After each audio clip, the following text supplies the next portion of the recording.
আজকের ক্লাসে স্বাগতম। তো আমরা গতদিন টাইপের 5 নম্বর পর্যন্ত সম্ভবত পড়ছিলাম। তো আজকে আমরা তারপরে থেকে শুরু করি। তো টাইপের 9 নম্বর অঙ্কটা দিয়ে আজকে শুরু করতে পারি। তো এখানে দেওয়া আছে পরম শূন্য তাপমাত্রার মান ফারেনহাইট স্কেলে কত। তাহলে আমাদের একটা তাপমাত্রা আছে, সেটা পরম শূন্য তাপমাত্রা, সেটাকে আমার কনভার্ট করে নিয়ে যেতে হবে ফারেনহাইট স্কেলে। এখন এই অঙ্কটা যদি আমি করতে চাই তাহলে পরম শূন্য তাপমাত্রার মান কত সেটা আমার জানা থাকা লাগবে। দেখি আমরা করি কি অবস্থা হয়, দেখি সলিউশন। তো আমরা জানি হইল পরম শূন্য তাপমাত্রার মান, পরম শূন্য তাপমাত্রার মান -273 ডিগ্রি সেন্টিগ্রেড। এই অঙ্কটা যদি আমি করতে চাই তাহলে আমার এই মানটা জানা লাগবে। আমরা যেহেতু কেমিস্ট্রি করছি তাহলে আমরা এই মানটা কিন্তু সবাই জানি যে পরম শূন্য তাপমাত্রার মান -273 ডিগ্রি সেন্টিগ্রেড অথবা 0 ডিগ্রি সেলসিয়াস, দুটো জায়গায় একটাতে করলেই হবে। তবে এখানে সেন্টিগ্রেড দিয়ে করতেছি, আপনার চাইলে কেলভিন দিয়ে করতে পারেন, কোনো সমস্যা নাই। এটা বলছে পরম শূন্য তাপমাত্রার মান সেন্টিগ্রেড স্কেলে -273। এখন এই মানটাকে আমি যদি ফারেনহাইট স্কেলে কনভার্ট করি তাহলে ফারেনহাইট স্কেলে তাপমাত্রার মানটা কত হবে একটু খেয়াল করে দেখেন। এইখানে কি শুধুমাত্র একটা সিঙ্গেল তাপমাত্রা দেওয়া আছে না?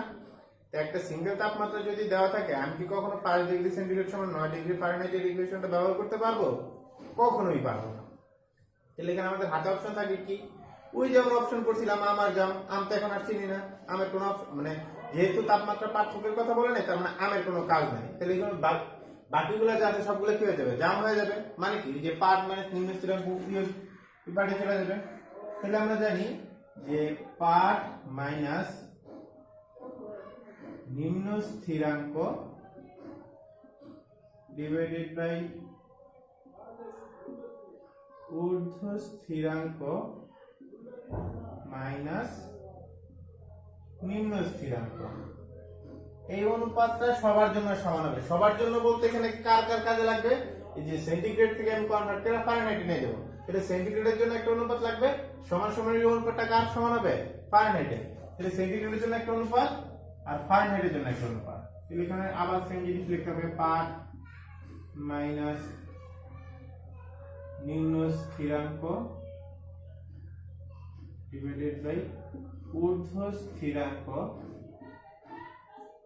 মাইনাস নিম্ন স্থিরাঙ্ক। এই একটা অনুপাত আমরা সেন্টিগ্রেডের জন্য রেখে দিলাম, আর একটা অনুপাত আমরা ফারেনহাইটের জন্য করলাম। তাহলে সেন্টিগ্রেড স্কেলের পাঠের মান দেওয়া আছে -273। এই পার্টটাকে আমার কনভার্ট করে নিয়ে যেতে হবে কোথায়? ফারেনহাইট স্কেলে। তাহলে এখানে দেখা যাচ্ছে সেন্টিগ্রেড স্কেলের পাঠের মান দেওয়া আছে -273, সেন্টিগ্রেড স্কেলের নিম্ন স্থিরাঙ্ক 0, ঊর্ধ্ব স্থিরাঙ্ক 100, নিম্ন স্থিরাঙ্ক 0। ফারেনহাইট স্কেলে কি করতে হবে? এই যে -273 মানটা আছে সেটাকে কনভার্ট করে আমার ফারেনহাইট স্কেলে নিয়ে যেতে হবে। মানে সেন্টিগ্রেডের পার্টটাকে কনভার্ট করে আমার ফারেনহাইটের পার্টে নিয়ে যেতে হবে। তাহলে ফারেনহাইটের পার্ট কত হবে? ধরে নিলাম f অথবা x, যা ইচ্ছা ধরো। ফারেনহাইট স্কেলের নিম্ন স্থিরাঙ্ক 32, ঊর্ধ্ব স্থিরাঙ্ক 212, নিম্ন স্থিরাঙ্ক 32। তো এটা করলে আমরা x এর মান পাবো। x মানে কি? এই যে ফারেনহাইট স্কেলের পার্ট। এখান থেকে করলে অ্যানসার আসবে -459.4 ডিগ্রি ফারেনহাইট। তোমরা একটু ক্যালকুলেশন করে দেখো, আমি তো ক্যালকুলেশন করতেছি না, বলতে যেটা আছে সেটা তুলে দিতেছি। হয়তো বইয়ের ক্যালকুলেশন ভুলও থাকতে পারে, একটু ক্যালকুলেশনটা করে দেখো। এখানে দেখলাম যে সেন্টিগ্রেড স্কেলের পার্টের মান যদি -273 ডিগ্রি সেন্টিগ্রেড হয়, সেই পার্টের মানটাকে যদি আমি ফারেনহাইট স্কেলে কনভার্ট করি সেটা হবে 459.4 ডিগ্রি ফারেনহাইট। তাহলে এটা আমাদের একটা উত্তর, মানে এই প্রশ্নের জন্য এটা উত্তর আর কি।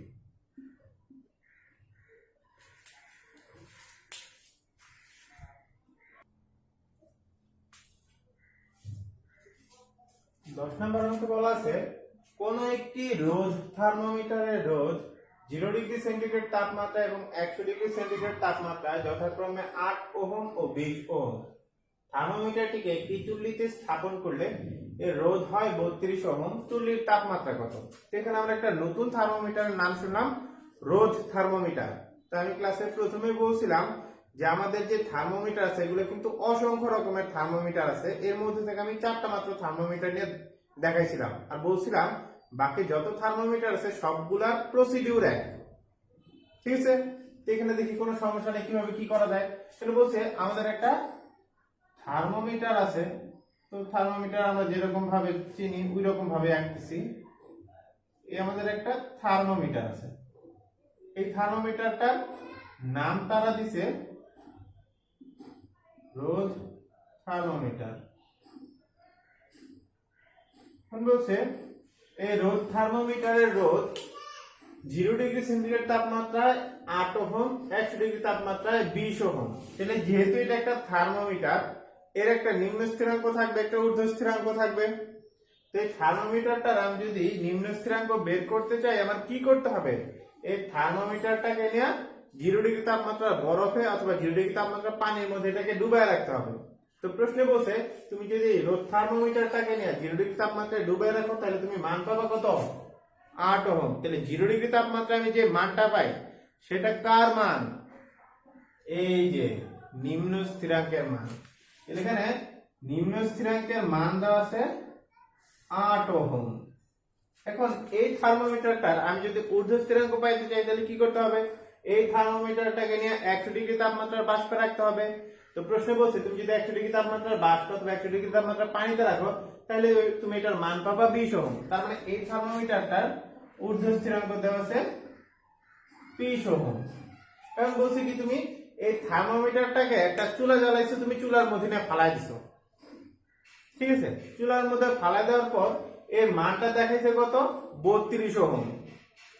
আমরা যদি ঊর্ধ্ব স্থিরাঙ্ক বের করতে চাই, তাহলে এটাকে 100 ডিগ্রি পর্যন্ত নিতে হবে। কিন্তু আমি যে চুলার উপর রাখছি, চুলার তাপমাত্রা অনেক আরো বেশি, সে কি করছে? আরো বেশি প্রসারিত হইতে হইতে এখন এইটা থেকে এই যে রেঞ্জ আছে, রেঞ্জ থেকে আরো বেশি উপরে উঠে গেছে। উপরে উঠে এখানে সে মান দেখাইতেছে কত? 32 ওহম।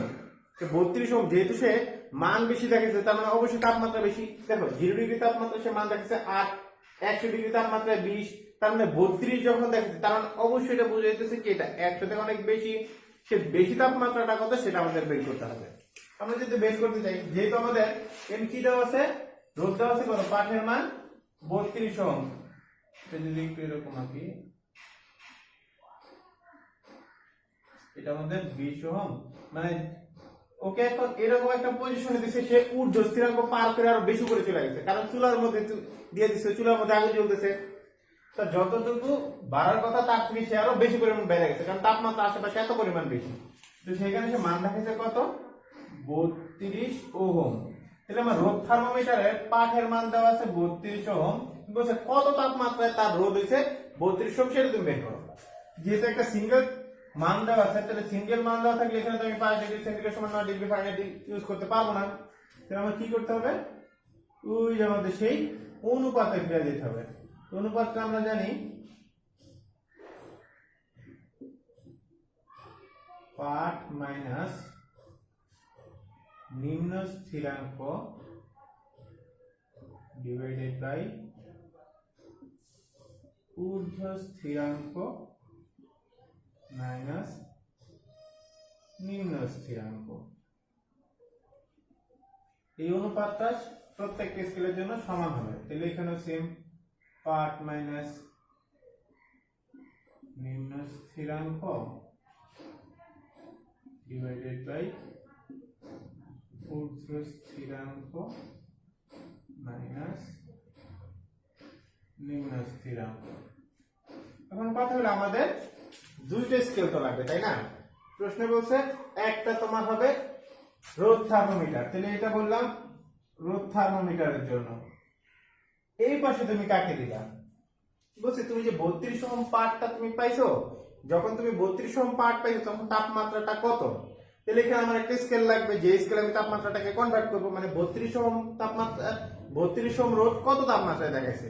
তো আমাদের যেহেতু একটা স্কেলে এখানে যেহেতু সেন্টিগ্রেড দেওয়া আছে, যেহেতু আমার কোনো স্পেসিফিক বলে নাই যে 32 ওহম রোদ যখন দেখেছে সেটা কত তাপমাত্রায় দেখেছে, সেই তাপমাত্রা তুমি সেন্টিগ্রেডে প্রকাশ করো বা ফারেনহাইটে করো বা কেলভিনে করো। যেহেতু নির্দিষ্ট কোনো কিছু বলে নাই, তাহলে আমাদের যেটা ইচ্ছা, যেই স্কেলে ইচ্ছা আমি সেই স্কেলে করতে পারি। তো আমি এটাকে আমার ভালো লাগছে কারণ আমি সেন্টিগ্রেড স্কেলে প্রকাশ করলাম। তোমার যদি মনে চায় তুমি ফারেনহাইট স্কেলে প্রকাশ করতে পারো, কোনো সমস্যা নাই, কারণ প্রশ্নে আমাদের উল্লেখ করে দেয় না এখানে। ঠিক আছে, দেখো দেখি এই পাশে যা কিছু আছে সবকিছু রোদ থার্মোমিটারের হবে। তো রোদ থার্মোমিটার পাঠের মান দেওয়া আছে 32 ওহম। তো পাঠের মান আসলো 32। রোদ থার্মোমিটারের নিম্ন স্থিরাঙ্ক 8, ঊর্ধ্ব স্থিরাঙ্ক 20, নিম্ন স্থিরাঙ্ক 8।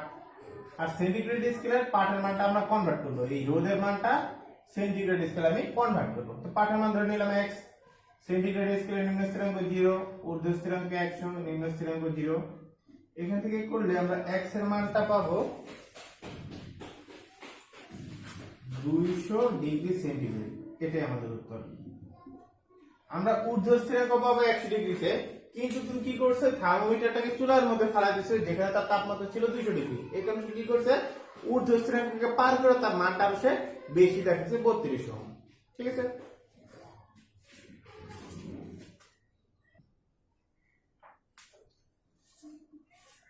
এগারো নম্বর অঙ্কে আমাদের বলা হয়েছে একটি স্থির আয়তন গ্যাস থার্মোমিটারে কোনো অজ্ঞাত তাপমাত্রার চাপ পাওয়া গেল 4.8 × 10⁴ প্যাসকেল।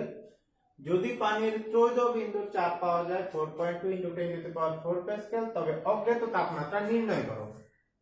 এই অঙ্কটা দেখো অন্যান্য অঙ্ক থেকে একটু আলাদা লাগতেছে, তাই না? এখানে প্রথমে দেখতেছি আমরা পানির ত্রৈধ বিন্দু। আচ্ছা, পানির ত্রৈধ বিন্দু কি জিনিস আমরা মোটামুটি সবাই কিন্তু জানি যে পানির ত্রৈধ বিন্দু কি জিনিস। পানির ত্রৈধ বিন্দু মানে একটা নির্দিষ্ট পরিমাণ তাপমাত্রা, একটা নির্দিষ্ট পরিমাণ প্রেসারে পানিটা তিনটা অবস্থাতেই থাকতে পারে।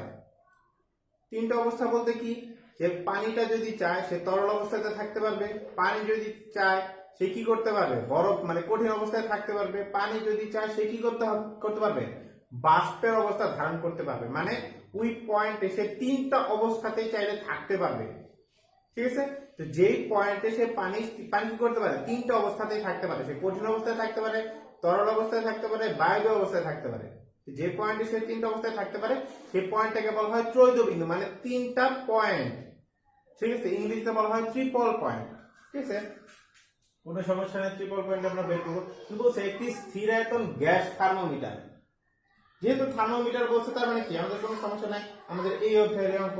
বলছে থার্মোমিটারে কোনো অজ্ঞাত তাপমাত্রার চাপ পাওয়া গেল 4.8 × 10⁴ প্যাসকেল। আগে কি দেওয়া আছে আমি একটু লেখা ফেলি, তাহলে আমাদের অঙ্কটা একটু বুঝতে সুবিধা হবে। প্রশ্ন পরে খুব একটা বুঝে যেতেছে না। তো দেওয়া আছে গিভেন অজ্ঞাত তাপমাত্রার চাপ। প্রশ্নে দেওয়া আছে অজ্ঞাত তাপমাত্রার চাপ। তো চাপকে আমরা পি নামে প্রকাশ করি। তো পি এর মান দেওয়া আছে 4.8 × 10⁴ প্যাসকেল। যেহেতু আমাদের অজ্ঞাত বলছে তার মানে আননোন, তো এই পিটাকে আমি পি ইউ মানে পি আননোন তাপমাত্রার চাপ, প্রেসার আননোন, এই কারণে পি ইউ দ্বারা আমি প্রকাশ করলাম আমার বুঝতে যাতে সুবিধা হয়। আচ্ছা, তো প্রশ্নে বলা আছে অজ্ঞাত তাপমাত্রা চাপ এত। আচ্ছা, কোনো সমস্যা নাই। তারপর বলছে যদি পানির ত্রৈধ বিন্দুর চাপ পাওয়া যায় এত প্যাসকেল, তাহলে পানির ত্রৈধ বিন্দুর চাপ, ত্রৈধ বিন্দুর ইংরেজি আমি কি বলছিলাম, ট্রিপল পয়েন্ট, তাই না? যেহেতু চাপ বলছে তাহলে চাপকে আমরা পি নামে প্রকাশ করি। আর যেহেতু ত্রৈধ বিন্দু মানে ট্রিপল পয়েন্ট, এই কারণে আমি পিটি নামে প্রকাশ করলাম যাতে আমাদের বুঝতে সুবিধা হয়। তো পিটি এর মান পেলাম 4.2 × 10⁴ প্যাসকেল। তো প্রশ্ন আমাকে বলছে এই যে তুমি অজ্ঞাত চাপ তুমি পাইলা 4.8 × 10⁴ প্যাসকেল, তো কত তাপমাত্রা যাওয়ার পর তুমি ওই চাপটা তুমি পাইছো।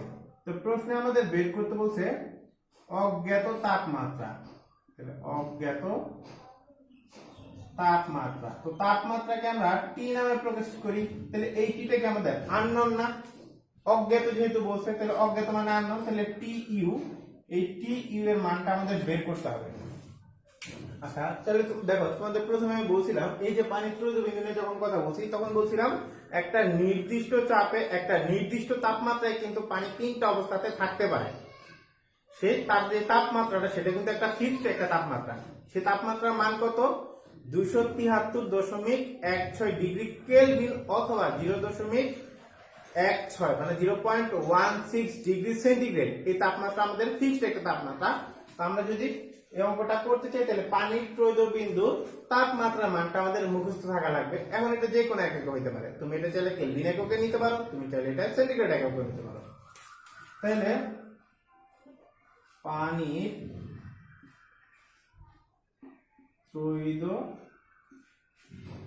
বিন্দুর তাপমাত্রা, পানির ত্রৈধ বিন্দুর তাপমাত্রা, যেহেতু তাপমাত্রা তার মানে টেম্পারেচার টি, আর যেহেতু বলছে ত্রৈধ বিন্দু মানে ট্রিপল পয়েন্ট, এই কারণে টি টি দিলাম। এর তাপমাত্রা মান কত হবে 273.16 ডিগ্রি কেলভিন অথবা 0.16 ডিগ্রি সেন্টিগ্রেড। তোমরা যেটা ইচ্ছা সেটা দিয়ে করতে পারো, কোনো সমস্যা নেই। আচ্ছা, এখন দেখো এর কি বলছে, একটি স্থির আয়তন গ্যাস, স্থির আয়তন গ্যাস থার্মোমিটার। দেখো আমাদের যদি আমরা অন্যরকম অন্য অঙ্কগুলো যেভাবে করছি ওইভাবে যদি করতে চাই, তাহলে দেখো তো ওইভাবে করতে চাইলে আমার একটা পাঠের মান ওইরকম ভাবে জানা লাগবে, একই রকম হওয়া লাগবে। তো এখন দেখো এই অঙ্কগুলো যে চাপের সাথে তাপমাত্রা, আমাদের অন্য অঙ্কগুলোতে কিন্তু চাপ আর তাপ এরকম ভাবে কিন্তু ফিক্স ছিল না, মানে যে কোনো একটা এককে ছিল। যদি তাপমাত্রা হয় তাহলে তাপ, রেজিস্ট্যান্স হলে রেজিস্ট্যান্স এরকম, কিন্তু এখানে দেখো চাপও আছে তাপমাত্রা আছে, দুইটা একটু মিক্সড হয়ে গেছে। তো এই অঙ্কটা ওইভাবে সলিউশন করা যাবে না। যেহেতু এখানে বলছে একটি স্থির আয়তন গ্যাস থার্মোমিটার, যেহেতু এখানে গ্যাসের কথা বলছে, গ্যাস থার্মোমিটার এটার মধ্যে তাহলে গ্যাস আছে, তো যদি এখানে গ্যাস থেকে থাকে তাহলে সে অবশ্যই অবশ্যই গ্যাসের ধর্মটা মাইনা চলবে। আমরা কি করছি, কেমিস্ট্রি করছি না, কেমিস্ট্রির মধ্যে গ্যাসের ধর্মের একটা চ্যাপ্টারই ছিল। এখানে কি চার্লসের সূত্র ছিল, বয়েলসের সূত্র ছিল, ছিল না? চার্লস বয়েলের সমন্বিত সূত্র ছিল। এটা বলছে যদি সে গ্যাস হয়ে থাকে তাহলে অবশ্যই তাকে ওই চার্লস বয়েলসের ওই সূত্রটা মাইনা চলতে হবে। তো দেখি আমরা ওইখানে দেখো একটু খেয়াল করে দেখো, চার্লস বয়েলসের যে সমন্বিত সূত্র ছিল ওইখান থেকে আমরা জানতাম যে P1 V1 by T1 equal to P2 V2 by T2, এই সূত্রটা কিন্তু আমরা জানতাম। তো এখানে আবার কি বলছে, স্থির আয়তন, তার মানে V1 যেই কথা V2 কি একই কথা না, স্থির আয়তন পরিবর্তন হবে না, তাহলে কেটে দিতে পারি। তো এখান থেকে লেখা যায় যে P1 by T1 equal to P2 by T2। এখন দেখো তো এটাকে আমি চাইলে কি এভাবে লিখতে পারি কিনা, P1 টাকে আমি P আননোন হিসেবে লিখতে পারি, T1 টাকে আমি T আননোন হিসেবে লিখতে পারি, P2 টাকে আমি P ট্রিপল পয়েন্ট লিখতে পারি, T2 টাকে আমি T ট্রিপল পয়েন্ট, মানে এক নাম্বারটাকে আমি অজ্ঞাত তাপমাত্রা নিয়ে ধরছি আর দুই নাম্বারটাকে আমি ধরছি ত্রৈধ বিন্দু। ঠিক আছে, তুমি এটা ধরে নাও, তুমি 1 2 হিসাবেও রাখতে পারো, কোনো ঝামেলা নেই। তো P আননোনের মান আমাদের দেওয়া আছে 4.8 into 10 to the power 4। T আননোনের মান আমরা বের করব, ট্রিপল পয়েন্টের চাপ দেওয়া আছে 4.2 ইনটু 10 টু দি পাওয়ার 4, আর তাপমাত্রা দেওয়া আছে 273.16। তাহলে এখান থেকে করলে আমি যে আননোন টেম্পারেচারটা পাবো সেটা কিন্তু কেলভিন এককে আসবে। দেখো এইখানে একক এইখানে একক, দুইটা কি প্যাসকেল না, প্যাসকেল প্যাসকেল কাটা চলে যাবে। তাহলে এখানে টি আননোনের যে মান পাবো, এখানে টেম্পারেচার মান ট্রিপল পয়েন্টের যে টেম্পারেচার আমি যে এককে রাখছি সেই এককে আসবে। আমি যদি এখানে 0.16 ডিগ্রি সেন্টিগ্রেড ধরতাম, এখানে অ্যান্সারটা আসতো সেন্টিগ্রেডে। যেহেতু আমি এখানে কেলভিনে রাখছি তার মানে এই অ্যান্সারটা আমার আসবে কেলভিনে। ক্যালকুলেশন করলে এটার মান আসবে 312.2 ডিগ্রি কেলভিন। এখন এটা কেলভিনে রাখতে হবে এমন কোনো কথা না, তোমার যা ইচ্ছা, তুমি যদি মনে চায় তুমি সেন্টিগ্রেডে রাখবা, তোমার যদি মনে চায় তুমি কেলভিনে রাখবা, তোমার ইচ্ছার উপর ডিপেন্ড করবে।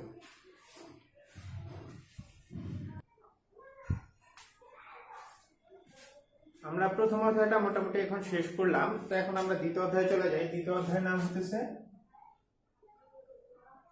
কঠিন পদার্থের প্রসারণ। প্রথম অধ্যায়ে যখন আমি থার্মোমিটারটা কিভাবে কাজ করে এটা তোমাদের বুঝাইতেছিলাম, তখন কিন্তু বলছিলাম যে থার্মোমিটারের মধ্যে যে পারদটা থাকে, যখন আমরা কি করি তাকে তাপ দেই, আমাদের জিহ্বার নিচে যখন রাখি, তবে আমাদের হাতের বগলের নিচে যখন রাখি, তখন কি হয়, আমাদের এই যে জিহ্বার নিচে যে গরমটা, সেই গরমটা কে পায়, পারদ পায়। হাতের নিচে যে গরমটা, সেই গরমটা কে পায়, পারদ পায়। তাহলে পারদ যখন এই গরমটা বা তাপটা যখন পাইছে, তখন সে কি হয়েছে, প্রসারিত হয়ে আস্তে আস্তে উপরের দিকে উঠছিল। তোমাদের তখন বলছিলাম যে যে কোনো জিনিসকে আমি যদি তাপ দেই তাহলে তার অবশ্যই অবশ্যই প্রসারণ ঘটবে। এখন যে কোনো জিনিস বলতে এখানে আমরা কি করব, কঠিন জিনিস নেব, কঠিন পদার্থ নিব। কঠিন পদার্থ নিয়ে থেকে কি করবো, আমি প্রসারণ করব। ধরো এটা তো মার্কার, ধরো যেটা মার্কারের বদলে এটা একটা লোহার টুকরা, মানে আমি উদাহরণ হিসেবে বলতেছি এই লোহার টুকরা। এখন এটাকে যদি আমি প্রসারিত করতে চাই, আমি কি করতে পারি, এই মাথা মেশিনের সাথে লাগাই আমি মেশিন দিয়ে টাইন এটাকে বড় করতে পারি না? পারি। তারপর আবার কি করতে পারি, এটাকে রেখে পিটায় পিটায় এটা কি করতে পারি, আস্তে আস্তে চ্যাপটা করে বড় করতে পারি না? পারি। তাহলে প্রসারণ মানে কি, বৃদ্ধি। এখন আমি বৃদ্ধিটাকে টাইনাও করতে পারি, তা হাতুড়ি দিয়ে পিটায় পিটাও করতে পারি। কিন্তু এই প্রসারণ কিন্তু আমাদের এখানে চায় নাই। এখানে যে প্রসারণটা চাইছে, যেহেতু আমরা হিট করতেছি, তাহলে এখানে যা কিছু হবে সবকিছু হিট দিয়েই তোমাকে করতে হবে। তাহলে তুমি এখানে প্রসারণ করবা, কার প্রসারণ করবা? কঠিন পদার্থে তুমি প্রসারণ করবা। তাহলে এই প্রসারণটাও তোমার করতে হবে তাপ দিয়েই করতে হবে, ঠিক আছে? আচ্ছা, কোনো সমস্যা নেই, আমরা তাপ দিয়ে প্রসারণ করবো। যেহেতু আমরা গত ক্লাসে বলছিলাম আমরা যে কোনো জিনিসকে যদি তাপ দিই তাহলে অবশ্যই তার প্রসারণ করবে। তাহলে কঠিন জিনিসকে যদি আমি তাপ দিই তাহলে অবশ্যই তার কি হবে, প্রসারণ করবে না? আচ্ছা, ঘটবে। তাহলে কঠিন জিনিস হিসাবে আমি কি করলাম, প্রথমে খুব চিকন একটা তার নিলাম। ইলেকট্রিকের দোকানে দেখবে যে 5 টাকা গজ তার কিনতে পাওয়া যায়। তো ওই তার যদি কখনো কিনে থাকো, দেখবে যে ভিতরে অনেক চিকন চিকন তার পাওয়া যায়, যার লেন্থ তুমি চাইলে মাপতে পারবা, কিন্তু তার প্রস্থ কতটুকু, ডায়ামিটার কতটুকু সেটা কিন্তু তুমি চাইলেই মাপতে পারবে না, খুবই চিকন। ঠিক আছে, তাহলে আমরা খুবই চিকন একটা তার নিছি। এটাকে তোমাদের বোঝার ক্ষেত্রে একটু জুম করে দিছি, আমি একটু বড় করে দিছি যাতে তোমরা দেখতে পারো। খুব চিকন একটা তার নিছি যার লেন্থ ছিল L1। আমি লেন্থটা মাপতে পারছি, কিন্তু এর প্রস্থ কতটুকু সেটা আমি মাপতে পারিনি, কারণ অনেক চিকন তো। তাহলে প্রস্থটা মোটামুটি নেগলিজিবল। আমি কি করলাম, এই L1 দৈর্ঘ্যের যে তারটা আছে সেটাকে আমার কি করতে হবে, এখন প্রসারিত করতে হবে, মানে বড় করতে হবে। তাহলে আমি যাই কিছু করি না কেন আমার কিসের দ্বারা করতে হবে, তাপের দ্বারা করতে হবে। তাহলে এই যে চুলা জ্বালাই দিলাম, মানে এটাকে আমি তাপ দিতেছি। সে যদি এখন তাপ পায়, সে কোন দিকে বাড়বে? তুমি চিন্তা করো, তোমার কাছে যে তারটা আছে তার কি কোনো প্রস্থ তুমি মাপতে পারছো? প্রস্থ তুমি মাপতে পারো না। তুমি মাপতে পারছো কি, দৈর্ঘ্য। তাহলে যদি সে তাপ পায়, তাহলে আমাদের শর্ত ছিল যদি সে তাপ পায় তার অবশ্যই বৃদ্ধি হবে। এখন বৃদ্ধিটা ঘটবে কোন দিকে? যেহেতু তার প্রস্থটা নেগলিজিবল, তাহলে প্রস্থের দিকে। আমি প্রস্থটাই মাপতে পারিনি, তাহলে প্রস্থের দিকে কতটুকু বৃদ্ধি পেয়েছে সেটাকে আমি মাপতে পারবো? বৃদ্ধিটা কি খুবই অল্প পরিমাণ হয় না? যেহেতু আমি প্রস্থটাই মাপতে পারিনি, প্রস্থের দিকে কতটুকু বৃদ্ধি সেটাও আমি মাপতে পারবো না। দৈর্ঘ্যটা আমি মাপতে পারছিলাম, তাহলে আমি যদি তাকে তাপ দিই সে কি হবে, দৈর্ঘ্যের দিকে একটু বড় হয়ে যাবে। তো সে দৈর্ঘ্যের দিকে বড় হয়ে আগে ছিল L1, এখন তার দৈর্ঘ্য হলো L2। যখন L1 দৈর্ঘ্য ছিল তখন পর্যন্ত কিন্তু আমি চুলা জ্বালাই নাই, তখন তার তাপমাত্রা আমি ধরে নিলাম যে ছিল T1। তারপর আমি কি করলাম, চুলাটা জ্বালাই দিলাম, মানে এটাকে আমি তাপ দিতেছি। যদি আমি তাকে তাপ দিই তাহলে অবশ্যই তার তাপমাত্রাটা আস্তে আস্তে বাড়তে থাকবে না? তো তাপমাত্রা বাড়তে বাড়তে তার তাপমাত্রা হয়েছে T2, আর যেহেতু তাকে আমি তাপ দিছি তার লেন্থটা বড় হইতে হইতে হয়ে গেছে L2। তাহলে চিন্তা করো তো তার কতটুকু বৃদ্ধি হয়েছে, আগে ছিল এতটুকু এখন হয়েছে এতটুকু। তাহলে এইখান থেকে এই এতটুকু পর্যন্তই তার কি প্রসারণ হচ্ছে না? তাহলে এতটুকু আমরা বলতে পারি প্রসারণ। এখানে এই প্রসারণটা কোন দিকে হয়েছে, শুধুমাত্র দৈর্ঘ্যের দিকে হয়েছে না? তো প্রসারণটা শুধুমাত্র যদি দৈর্ঘ্যের দিকে হয়ে থাকে তাহলে সেই প্রসারণটাকে আমরা বলবো কি প্রসারণ, দৈর্ঘ্য প্রসারণ। তাহলে এখানে যা কিছু হয়েছে সেটা হচ্ছে কি, দৈর্ঘ্য প্রসারণ। প্রসারণটা যদি দৈর্ঘ্যের দিকে হয় তাহলে সেই প্রসারণটাকে আমরা কি বলবো, দৈর্ঘ্য প্রসারণ। এখানে দেখো শুধুমাত্র যে দৈর্ঘ্যের দিকে হবে তা কিন্তু না, সে কিন্তু প্রস্থের দিকেও একটু বাড়বে। এখন প্রস্থটা হয়তো 0.001 মিলিমিটার। এখন এই প্রস্থটা তো আমরা মাপতে পারি নাই। এখন এটা যদি বৃদ্ধি পাইলে কতটুকুই বা বৃদ্ধি পাবে, বৃদ্ধি হতে পাবে 0.0000001 মিলিমিটার। আমি এতটুকু মানই পরিমাপ করতে পারি নাই, আমি এতটুকু মান কি পরিমাপ করতে পারবো? এটা কি খুবই কম না, নেগলিজিবল, এই কারণে আমরা এতটুকু বাদ দিছি।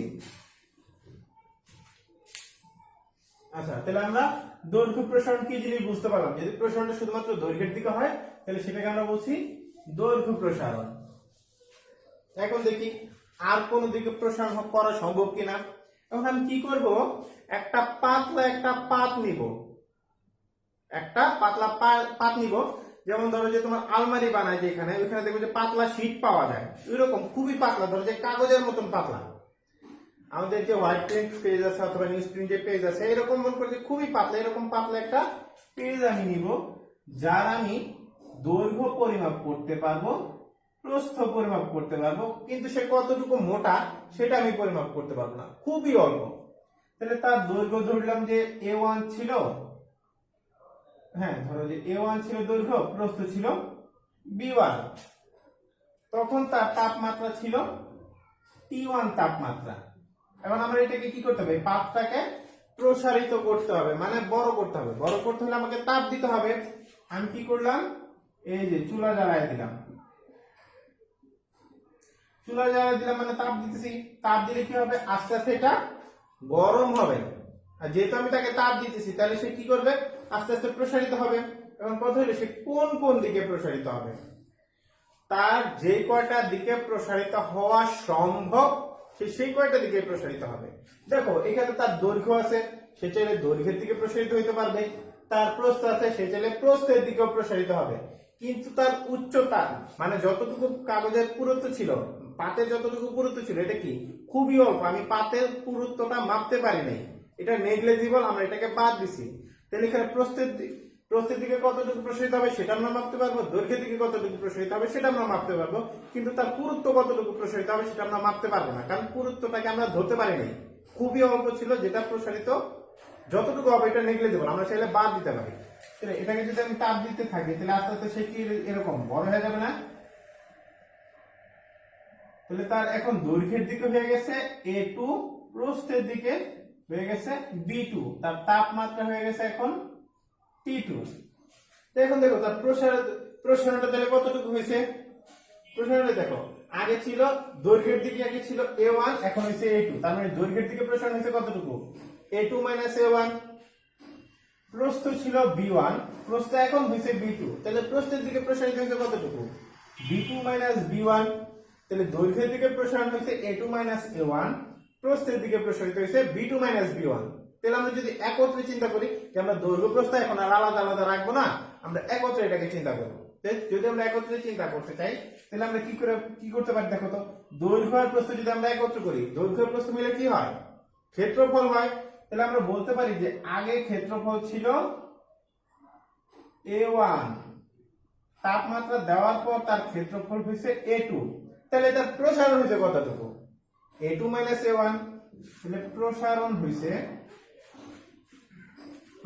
কতটুকু, A2 A1। এই যে প্রসারণটা কোন কোন দিকে হয়েছে, দৈর্ঘ্যের দিকেও হয়েছে, প্রস্থের দিকেও হয়েছে। তাহলে দৈর্ঘ্য আর প্রস্থ মিলে কি হয়, ক্ষেত্রফল। তাহলে এখানে যে প্রসারণটা আমরা করছি এটা কি ক্ষেত্রফলের দিকে প্রসারণ করছি, তাহলে এটাকে আমরা বলতে পারি ক্ষেত্রফল প্রসারণ অথবা ক্ষেত্র প্রসারণ, একই কথা। যদি তার প্রসারণটা দৈর্ঘ্য এবং প্রস্থ উভয় দিকে হয়, তাহলে সেই প্রসারণটাকে আমরা বলবো ক্ষেত্রফল প্রসারণ। আচ্ছা, এখন যদি আমরা আরো কিছু প্রসারণের দিকে চিন্তা করি, দেখি তো করা যায় কিনা। আমরা একটা বাক্স নিলাম,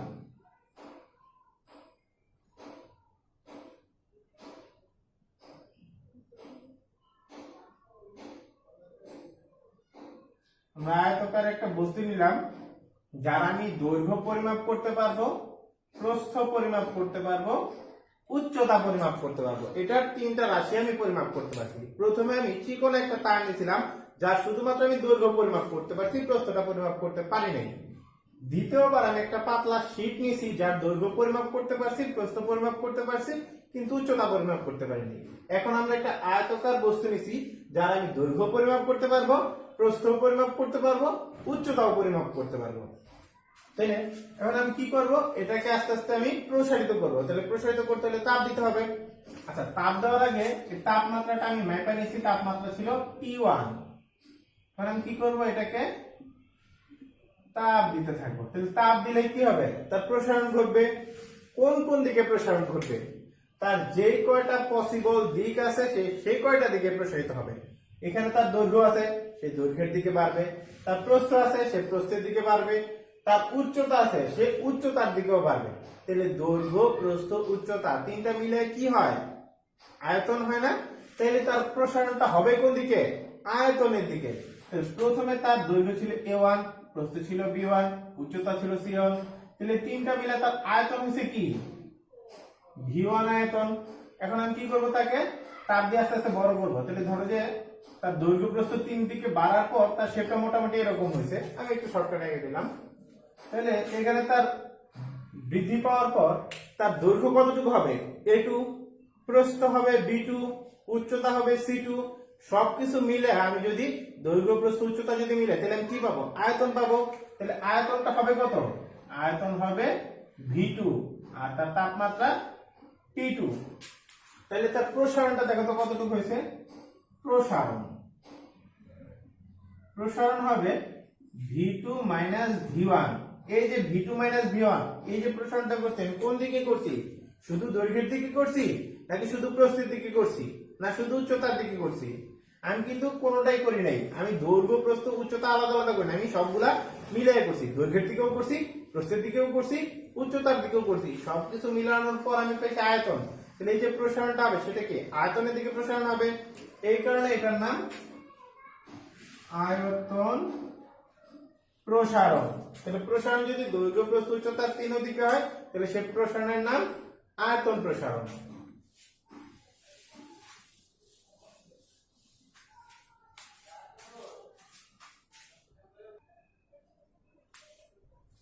এতক্ষণ আমরা দৈর্ঘ্য প্রসারণ, ক্ষেত্র প্রসারণ, আয়তন প্রসারণ গুলো দেখলাম। আসলে আমাদের এই দৈর্ঘ্য প্রসারণ গুলা মানে শুধুমাত্র দৈর্ঘ্য প্রসারণ, ক্ষেত্র প্রসারণ, আয়তন প্রসারণ দরকার নাই, আমাদের দরকার ক্ষেত্র প্রসারণ গুণাঙ্ক, দৈর্ঘ্য প্রসারণ গুণাঙ্ক, আয়তন প্রসারণ গুণাঙ্ক। তো দৈর্ঘ্য প্রসারণ গুণাঙ্কটা কি দেখি। এটা জানতে হলে আমাদের একটু সংজ্ঞাটাকে জানা লাগবে, দৈর্ঘ্য প্রসারণ গুণাঙ্ক। দৈর্ঘ্য প্রসারণ গুণাঙ্কের সংজ্ঞাটা কি, এখানে বলছে একক দৈর্ঘ্য বিশিষ্ট একটি বস্তুর তাপমাত্রা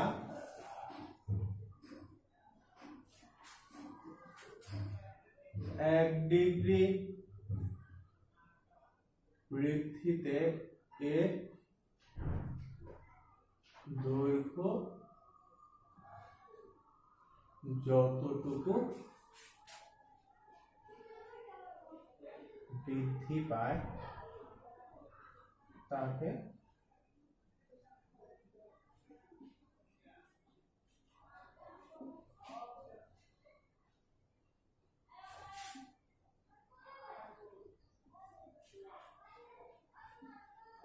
সংজ্ঞাটা দিকে একটু খেয়াল করো। এখানে বলছে কি একক দৈর্ঘ্য বিশিষ্ট একটি বস্তুর তাপমাত্রা তুমি 1 ডিগ্রি বৃদ্ধি করবা। 1 ডিগ্রি বৃদ্ধি করলে দৈর্ঘ্য যতটুকু বৃদ্ধি পাবে। প্রথমে আমরা বলে দিচ্ছি যে তুমি যে কোনো বস্তু হোক না কেন তাকে তুমি যদি তাপ বাড়াও, তাকে তুমি যদি তাপ দাও, তার যদি তাপমাত্রা বাড়াও তাহলে অবশ্যই তার প্রসারণ ঘটবে। এখানে বলছে তুমি কি করবা, আগে যতটুকু তাপমাত্রা ছিল মানে আগে যদি 10 ডিগ্রি সেন্টিগ্রেড থাকে এখন তুমি তাকে তাপ দিয়া তার তাপমাত্রা তুমি 1 ডিগ্রি বাড়াবা। 1 ডিগ্রি খুব নগণ্য মনে হইতেছে না? নগণ্য হোক, তারপরে তুমি তো তাকে তাপ দিছো। আমাদের শর্তে কি ছিল, তুমি যদি তাকে তাপ দাও তাহলে তার অবশ্যই প্রসারণ ঘটবে। তাহলে 1 ডিগ্রি তাপমাত্রা বাড়ানোর ফলে তার দৈর্ঘ্য যতটুকু বৃদ্ধি পাবে ততটুকুকে আমরা কি বলছি, দৈর্ঘ্য প্রসারণ গুণাঙ্ক। আচ্ছা দেখি একটু চিত্রের দ্বারা বোঝা যায় কিনা। আমরা কি করলাম, L1 দৈর্ঘ্যের একটা বস্তু নিলাম যার তাপমাত্রা ছিল T1। এখন এটাকে আমরা তাপ দিব। তাপ দেওয়ার পর এটা বড় হয়ে যাবে, বড় হয়ে এটার লেন্থ হয়ে যাবে L2, তাপমাত্রা হয়ে যাবে T2। তাহলে এখানে প্রসারণ কতটুকু হবে, তাহলে প্রসারণ হবে L2 L1। এটা কোন দিকে হয়েছে, দৈর্ঘ্য দিকে হয়েছে না, এই কারণে এটার নাম দৈর্ঘ্য প্রসারণ।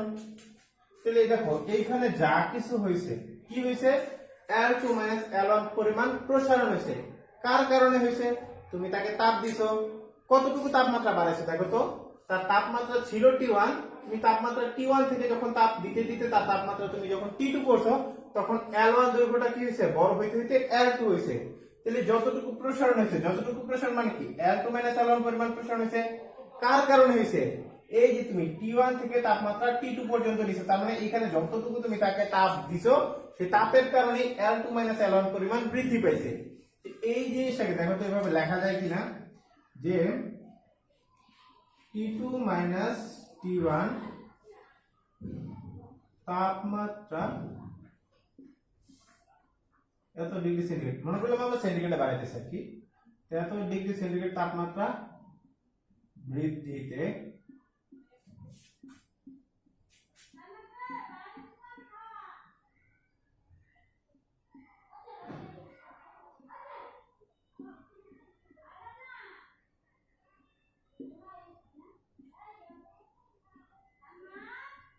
দেখো তো এই কথাটা লেখা যায় কিনা। এখানে আমরা কি লিখছি, T2 T1 ডিগ্রি সেন্টিগ্রেড তাপমাত্রা বৃদ্ধিতে আমাদের L1 দৈর্ঘ্যের যে বস্তুটা ছিল তার কি হয়েছে, প্রসারণ হয়েছে। কতটুকু প্রসারণ হয়েছে, L2 L1 পরিমাণ। উপরে আমি যা কথাগুলো বলছিলাম সেইটাকে এখন কি করলাম, একটু লেখায় আমি প্রকাশ করলাম। আমার L1 দৈর্ঘ্যের যে বস্তুটা ছিল তাকে আমি বৃদ্ধি করে কি করছি, L1 থেকে আমি L2 করছি, তার মানে প্রসারণ আমি কতটুকু করছি, L2 L1। এই প্রসারণটা কেন হয়েছে, কারণ আমি তাপমাত্রা T2 T1 এতটুকু পরিমাণে আমি বৃদ্ধি করছি। এখন দেখো আমি যে কথাটা লিখছি এটা থেকে কিন্তু দৈর্ঘ্য প্রসারণ গুণাঙ্কটার সাথে মিলতেছে না। এখানে আমি কি লিখছি, T2 T1 তাপমাত্রা বৃদ্ধি করছি। এখানে T2 এর মান ধরো যে আছে 20 ডিগ্রি সেন্টিগ্রেড, তুমি T1 এর মান 20 ডিগ্রি সেন্টিগ্রেড, তুমি T2 এর মান করলে 100 ডিগ্রি সেন্টিগ্রেড, তাহলে তাপমাত্রা তুমি বাড়াইছো কত, 80 ডিগ্রি সেন্টিগ্রেড। কিন্তু আমাদের সংজ্ঞায় কি বলছে, একক দৈর্ঘ্য বিশিষ্ট একটি বস্তুর তাপমাত্রা আমাদের 1 ডিগ্রি বৃদ্ধি করতে হবে। তাহলে এখানে যে T2 T1 এর মান এটা 1 ডিগ্রি হইতে পারে, 0.5 ডিগ্রি হইতে পারে, 100 ডিগ্রি হইতে পারে, 1000 ডিগ্রি হইতে পারে, 5000 ডিগ্রি হইতে পারে। তাহলে আমি যদি এই দৈর্ঘ্য প্রসারণ গুণাঙ্কের সাথে যদি আমি মিলাইতে চাই, তাহলে এখানে কি আমার T2 T1 ডিগ্রি তাপমাত্রা বৃদ্ধি দিলে হবে, হবে না। এখানে কি করতে হবে, 1 ডিগ্রি তাপমাত্রা বৃদ্ধি করতে হবে। তাহলে অতএব 1 ডিগ্রি সেন্টিগ্রেড তাপমাত্রা বৃদ্ধিতে, দেখো তো আমি কি দৈর্ঘ্যের বস্তু নিছিলাম, আমি নিছিলাম L1 দৈর্ঘ্যের বস্তু। তাহলে L1 টা কিন্তু 100 মিটারও হইতে পারে, 3 মিলিমিটারও হইতে পারে, আবার 90 সেন্টিমিটারও হইতে পারে, পারে না? কিন্তু আমাদের শর্তে কি ছিল, একক দৈর্ঘ্য বিশিষ্ট। আমি যেই এককে যাব তার একক হিসেবে নিতে হবে। যদি আমি সিজিএস এককে যাই তাহলে আমার নিতে হবে 1 সেন্টিমিটার, যদি আমি এমকেএস এককে যাই তাহলে আমার নিতে হবে 1 মিটার, যদি আমি এফপিএস এককে যাই তাহলে আমার নিতে হবে 1 ফিট। তাহলে L1 এর মানটা কিন্তু যে কোনো কিছুই হইতে পারে। তাহলে আমি যদি উপরেরটার সাথে মিলাইতে চাই তাহলে আমার যে কোনো একক দৈর্ঘ্য নিতে হবে, 1 সেন্টিমিটার, 1 মিটার, 1 ফিট। তাহলে L1 এর জায়গায় আমার কি নিতে হবে, একক দৈর্ঘ্য। একক দৈর্ঘ্য এখানে কি লিখলাম, একক দৈর্ঘ্যের বস্তুর দৈর্ঘ্য প্রসারণ হয়।